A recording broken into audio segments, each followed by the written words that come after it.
Hey there, welcome to LSAT Demon Daily. I'm Josh Mansfield, a teacher with the Demon, and with me is Nathan Fox, one of the founders of LSATdemon.com and the weekly podcast Thinking LSAT.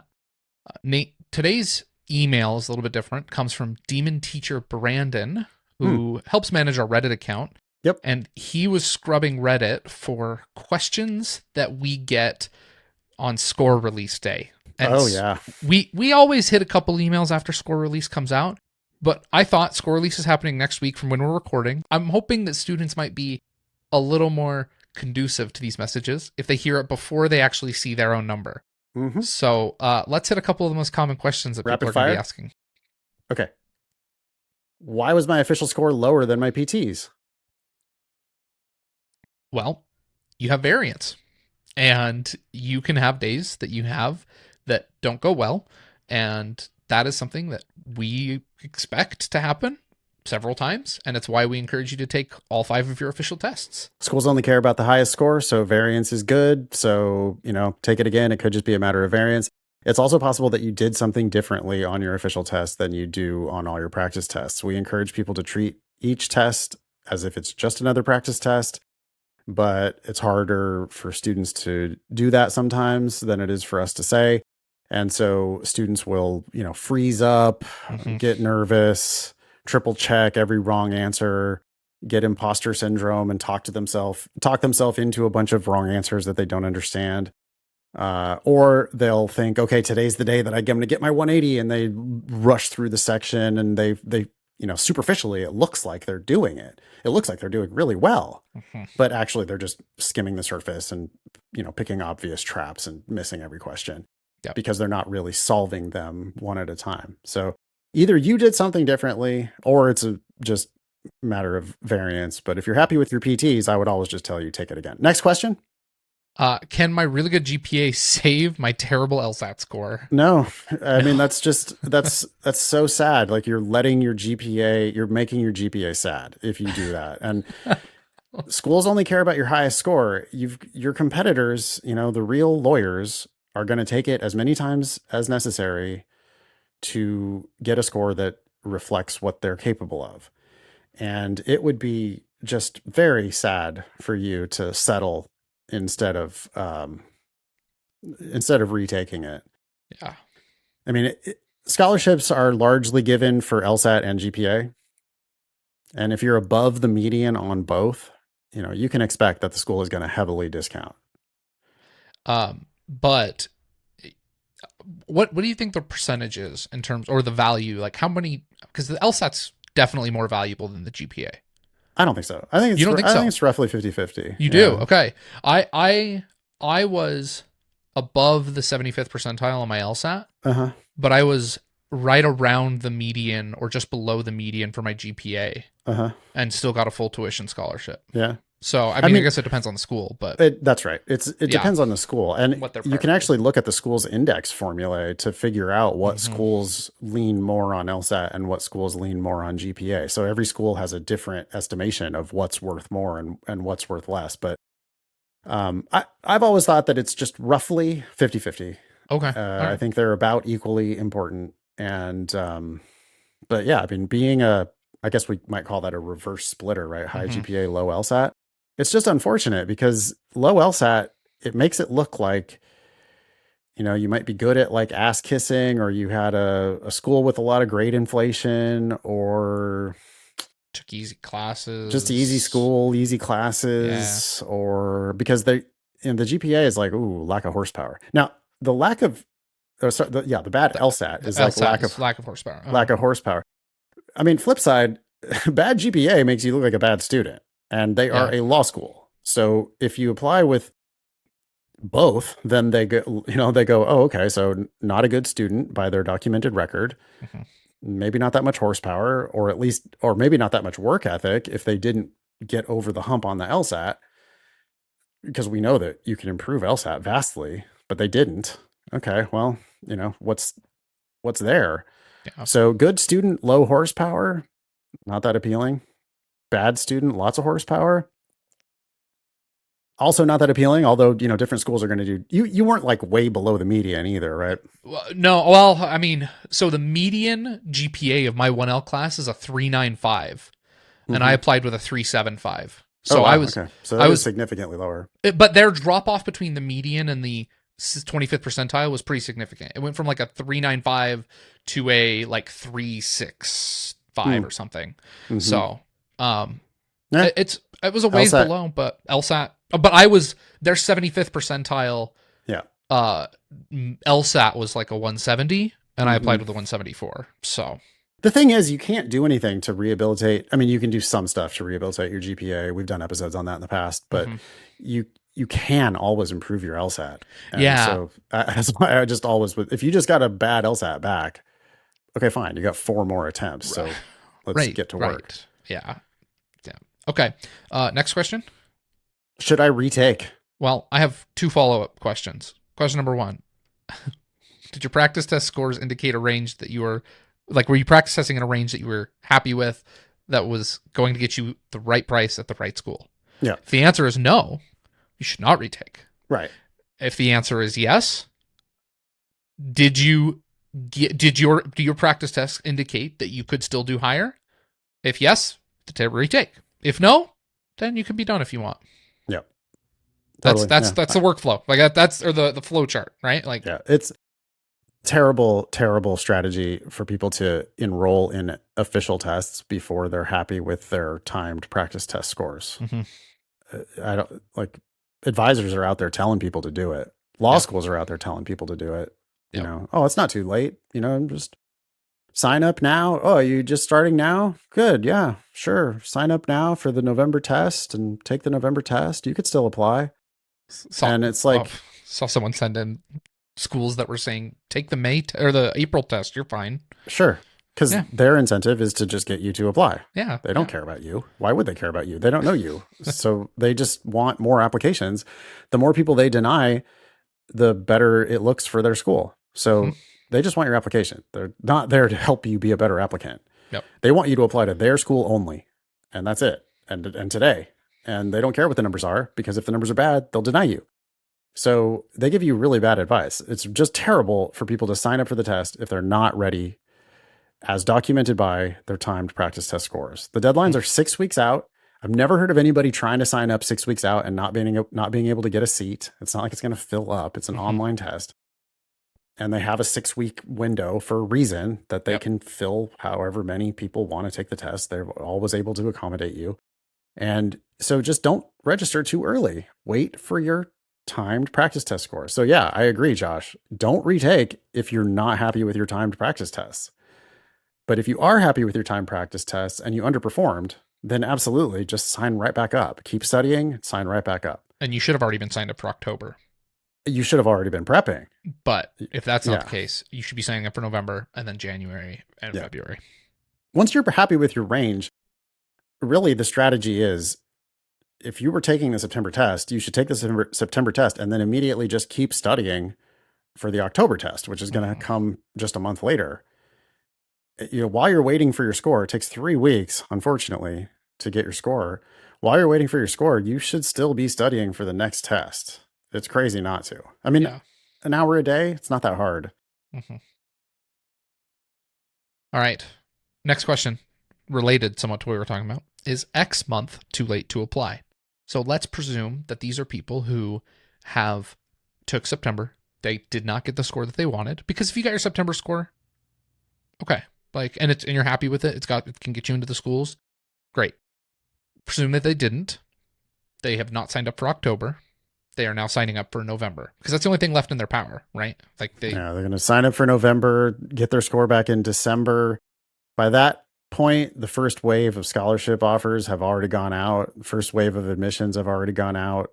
I've seen people on Reddit saying that their applications are already under review Right now. right on now. September 16th. Yes. As we record this. Yeah, absolutely. Well, I mean, we've seen years where there have been letters of admission going out in August, late August. Sometimes schools open up their admissions early and start poaching. And I don't think we've been getting too many of those emails yet from people that are admitted. But if you're already admitted for the next cycle, or if there's a lot of people who fired all their applications on September 1st. And what's the point of lining up after all of those people? Why wouldn't you be in the first wave of applicants? Especially because the question, right, is always, well, if I take November and I get a good score, could I then apply in December? One, probably not optimal. Two, you're also going to be putting so much pressure on that November test. And we see people do this test after test after test where they're just Mhm. always like, okay, so I'm only going to take this test and apply. Ooh, it didn't go well. I'm only going to take this next test and then apply. Ooh, it also didn't go well. Yeah, because you're making it very high stakes. You're not treating each of those official tests as if it's just another practice test. Yeah. So I would always just say, hey, wait till your LSAT's done. Then Mhm. think about when you're going to apply. Mhm. All right. Next question. How do I go up 5 points in a month? Oh, I hate this question. It's one, it tells me that you have a timeline that, as you Yeah. just talked about, Nate, is going to hurt your performance anyway. Yeah. Like I already signed up for October, Yep. need to go up 5 points in this next month. What do I do? Yep. Yep. The second thing that there's an assumption underneath this, and it's students always think that progress on the LSAT is linear. Yeah, true. That I do the things, I can get a couple points, right? And so they're like, oh, I just need 5 more points. Do more So of the I just things, do all the things, I do do twice as much work. I could get twice as much gains. Yeah. right, right. Um, I favorite story to tell. I had a student worked for I been coming to class, worked with her for 8 months, 9 months. When she came, she started working. She was in the low 150s. After 8 months, she was in the mid 150s. 2 3 points. I had watched her. I know she's better at the test. Could not figure out why her actual number wasn't going up. Right. So we're brainstorming. We're working. I'm watching her get better at this test. She takes a 2 week break, comes back, hadn't seen her, comes back to class, she sends me a DM on Zoom with her scores: 176, 175, 177, 173, 171. And I was like, what happened? And she's like, I just was not implementing any of the advice when I was doing practice tests. And so I think it's the most stark example to me, but I'm not saying that's because like overnight you get to jump 20 points. She put in 9 months of work and didn't see the jump until the end. Mm-hmm. And that happens for some people. Mm-hmm. And so to say, well, how do I just get, I don't need 20 points, I just need 5. Well, sometimes it takes you 9 months and then you get all the reward at the end. Mm-hmm. But you can't just think, okay, well, I can get these points in just a month's worth of time. Yeah, I agree. This question is also, I think, commonly tied to people really anchoring on their official score Mm. and they just like sort of forget about their whole PT record. So people Mm-hmm. will say like, well, I had my range was 165 to 175 but I took the official test and I got a 163 and I really need a 168. How do I go up 5 points? It's like, well, whoa, your range was 165 to 175. So you're already, middle of that range is 170. I think you're a very good bet to score 168 or higher. It's not guaranteed. There's going to be some variance. And rather than, I don't know, I think people like, they think the official score is more indicative of their true ability or Yeah. something. Yeah. And I don't, as an LSAT teacher, we don't think that way at all. We Yeah. go, It's a no, great point. all the tests that you've taken, those are all, um, real. Like They're there's all data no, points. yeah, they're all data points. And this official record, this official score is just one more data point. Mm-hmm. Um, but my standard response when people say, how do I go up X points in X time frame? I just always say, I'm sorry, we can't predict performance Mm-mm. like that. We cannot predict any particular improvement for any particular student. And if you're thinking that way, it just means that you're trying to force yourself into some timeline. It's counterproductive that you're trying to force yourself into that timeline. So I would encourage you to just let go of the timeline and then focus on maximum improvement. Yeah. Last question. Should I cancel my score? Um, Probably not. I mean, so I have two answers. One, it doesn't Okay. matter. Like I really think it doesn't matter. People Yeah. think it's like this big fraught decision. I'll say this though. I'll say it doesn't matter, but I think it can only hurt you.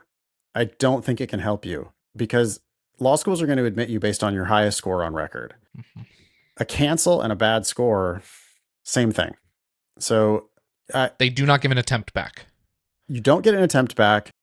You do get an attempt back if you withdraw. So for all the people who are registered for October, but you're not actually ready to take it in October, like your practice tests are 10, 15 points away, just withdraw from the October test because you're not ready. And Yeah. you don't put so much pressure on it. And you don't burn an attempt if you withdraw. If you cancel, then yeah, you burned an attempt and you're only allowed 5 of those attempts. A cancel and a 120 are basically the same thing because that's just like, yeah, that's a score that's not getting you in, let alone getting you scholarships. Mm-hmm. It can also hurt you if you actually scored higher than you thought you did. Yeah. And I've had people tell me that they scored, that they were like really scared and they wanted to cancel, and then they ended up scoring like super high. So I wouldn't, yeah, I just don't, I don't think that that's the, generally, I don't think that canceling is the move because it can hurt you in those ways. I think it could also hurt you if you end up with multiple cancels. I would just save a cancellation for like you got sick in the middle of the test. Yeah. Yeah. Okay, fine. Cancel. Right. You had a panic attack in the middle of the test. Okay, fine. Cancel. You know, You underperformed your PTs by 6 points. Leave it. Totally. And don't pay for. Is it too late? Does it mean they've already paid for score preview? Well, you can cancel whether or not you have score preview. Right. But score preview is you pay them for this extra privilege of being able to see your score before you cancel, which is like just so obviously, I don't know, it's just pure profit for them. Like they don't do any extra effort at all. And I don't know. They give it for free for the people who get the LSAC fee waiver, and they give you 2 free attempts, but not 5. They give you 2 free attempts, and they do give you score preview for both of those attempts. But yeah, you know, if you've been scoring 162 to 172 and you get back a 164 and you're deciding whether to cancel it, I definitely wouldn't cancel. That's a score within your range. You took the test because you were happy with that range of scores. Some of the scores are going to be at the bottom of that range. Why would you cancel that score? Mm-hmm. And because if you end up with like multiple cancellations, then I think it starts to look weird. Yeah. But if you score 162, 162, 168, the schools are just that's just a 168 to them. There's not many scores that a cancellation does not make them presume that you did worse. Right. Like you might think a 158 is a disaster. Cancellation, they go, like, wonder what that number was. Yeah, cancellation is a 0. I mean, cancellation is, in their mind, that's just like the worst possible. It's a failed attempt. Yes. Yeah. I think they would rather see a 158 or whatever. Yes. Yeah. And the truth is, it just doesn't matter. Again, I think cancel 165 is the same thing as 140, 140, 140, 140, 165. It's just a 165. But so like, it doesn't matter unless it hurts you in one of the ways that we previously described. If one of those was actually 166 that you canceled, then it's devastating that you canceled it. It cannot help you. I don't think it can help you, and I think it can hurt you. So I would not do it, and I definitely wouldn't waste money on score preview.